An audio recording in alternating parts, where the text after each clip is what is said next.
आज हम पढ़ेंगे परमाणु में नाभिक में कितना प्रोटॉन होता है और इलेक्ट्रॉन की सजावट कैसे होती है, जिसको हम लोग बोलेंगे इलेक्ट्रॉनिक विन्यास। इलेक्ट्रॉन की सजावट को बोलेंगे इलेक्ट्रॉनिक विन्यास। अब देखिए यहाँ पे, जैसे कि हम बात करें कार्बन परमाणु का, कार्बन जिसका संकेत C होता है, नाभिक में 6 को प्रोटॉन रहता है। कितना? 6 को। परमाणु संख्या बराबर प्रोटॉन की संख्या। कोई भी परमाणु संख्या, परमाणु का जितना परमाणु संख्या होगा उतना ही उसमें प्रोटॉन होगा नाभिक में। जितना नाभिक में प्रोटॉन होगा उतना ही उसका परमाणु संख्या होगा। तो कार्बन का परमाणु संख्या कितना होता है? 6 होता है ना। इसीलिए इसका नाभिक में कितना प्रोटॉन होगा? 6 प्रोटॉन। और सुन लीजिए, जितना प्रोटॉन होगा उतना ही इलेक्ट्रॉन भी होगा। जितना प्रोटॉन होगा उतना भी इलेक्ट्रॉन भी होगा। तो लेकिन प्रोटॉन रहता है नाभिक के बीच में, इलेक्ट्रॉन रहता है चारों बगल। समझिए, अपना वृत्तीय पथ पे चक्कर लगाता है कक्षा वाइज कक्षा। समझिए। अब देखिए, इसमें अगर 6 को प्रोटॉन है तो 6 को इलेक्ट्रॉन भी ना होगा। लेकिन 6 को इलेक्ट्रॉन एक जगह नाभिक में नहीं होगा। 6 को इलेक्ट्रॉन को आपको सजाना पड़ेगा। क्या करना पड़ेगा? सजाना पड़ेगा कक्षा वाइज। अब पहले ई देख लीजिए, कक्षा हुआ ई पहला कक्षा जिसका नाम K है। पहला कक्षा का नाम K है। दूसरा कक्षा का नाम L है। समझे। तीसरा कक्षा भी होता है, M होता है, N होता है। समझे। लेकिन अभी 2 तक ही हम लोग चलेंगे। पहला कक्षा का कैपेसिटी होता है 2 इलेक्ट्रॉन रखने का। कितना? 2। और दूसरा कक्षा का कितना होता है? 8। अब ये भी देखिए, हम लोग निकाल लेंगे कक्षा का क्षमता। फॉर्मूला है 2n²। क्या है? 2n²। n का मतलब कक्षा नंबर। 1 नंबर कक्षा है, 2 नंबर है या 3 नंबर है। हमको निकालना पहले 1 नंबर कक्षा। किसका निकालना है? 1 नंबर का। 2 गुना n के जगह पे क्या देंगे? 1 नंबर, 1 का स्क्वायर। तो 2 गुना 1 का स्क्वायर 1 ही होगा ना। बराबर 2 1 का 2। तो पहला कक्षा का क्षमता कितना निकला? 2। इसमें 2 इलेक्ट्रॉन आएगा। कितना आएगा? 2 इलेक्ट्रॉन हम इसमें भर देते हैं। 2 गो E, 2 इलेक्ट्रॉन। अब दूसरा कक्षा का क्षमता निकालते हैं। देखिए यहाँ पे 2 n के जगह पे क्या देंगे? 2 का स्क्वायर बराबर क्या हो जाएगा? 2 गुना 2 का स्क्वायर 4, 4 दूना 8। तो दूसरा कक्षा का क्षमता कितना हो गया? 8। तो अब देखिए, दूसरा कक्षा का क्षमता 8 है। हमारे पास में 6 इलेक्ट्रॉन है, 6 भर देंगे। 7 है 7 भर देंगे। 5 है तो 5 भर देंगे। ज्यादा से ज्यादा 8 तक भरेंगे। समझे। अब देखिए, अगर हमारे पास में कार्बन में 6 प्रोटॉन है तो इलेक्ट्रॉन भी कितना है? 6 इलेक्ट्रॉन को हमको सजाना है, जिसमें से 2 इलेक्ट्रॉन हम भर दिए पहली कक्षा में। बचा कितना? 4 इलेक्ट्रॉन को हम लोग भर देंगे दूसरी कक्षा में। हो गया ना। दूसरी कक्षा का 8 का क्षमता है, लेकिन हमको 4 ना भरेंगे। इसका इलेक्ट्रॉनिक विन्यास हो गया क्या?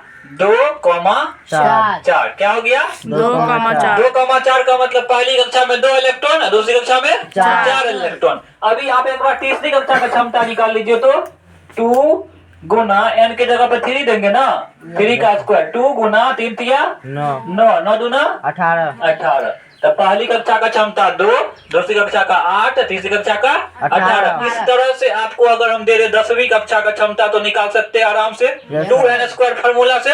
अब आइए हम लोग दूसरा पाते हैं। एक और है क्लोरीन। क्या है? क्लोरीन का एक परमाणु है जिसका संकेत Cl होता है और यह इसका नाभिक है। बीच में क्या है इसका? नाभिक। आप जानते हैं नाभिक में कौन रहता है? प्रोटॉन। कौन रहता है?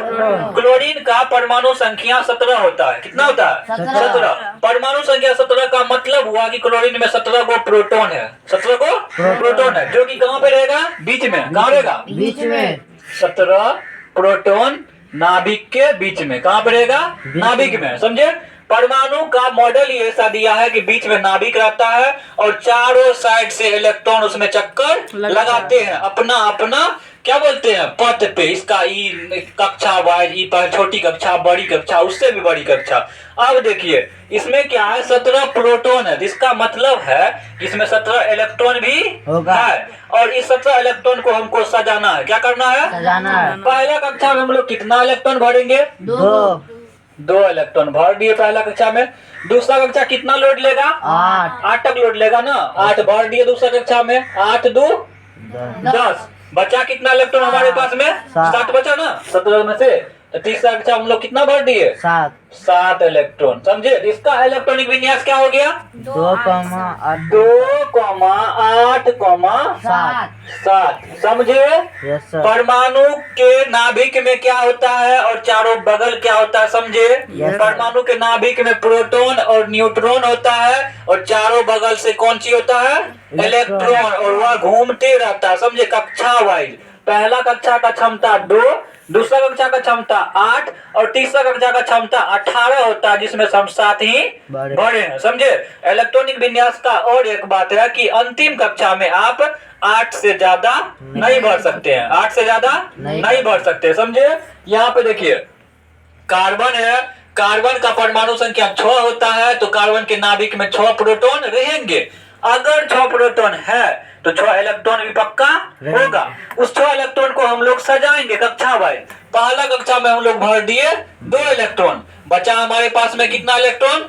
4 इलेक्ट्रॉन। तो 4 इलेक्ट्रॉन भर दिए हम लोग दूसरा कक्षा में, यही हो गया 2,4। समझे? तो बाहरी कक्षा में कितना इलेक्ट्रॉन हुआ? इसमें 4 इलेक्ट्रॉन। समझे? अब इसमें देखिए क्लोरीन का जब बात करें तो इसमें 17, इसका होता है परमाणु संख्या 17। इसका मतलब है कि इसमें 17 प्रोटॉन है। 17 प्रोटॉन है तो उसको हम लोग सजाएंगे। 17 इलेक्ट्रॉन भी होगा, उसको सजाएंगे। 2 इलेक्ट्रॉन पहली कक्षा में, 8 इलेक्ट्रॉन दूसरी कक्षा में, बचा 7 इलेक्ट्रॉन तीसरी कक्षा में। तो इसके सबसे बाहरी कक्षा में कितना इलेक्ट्रॉन बचा?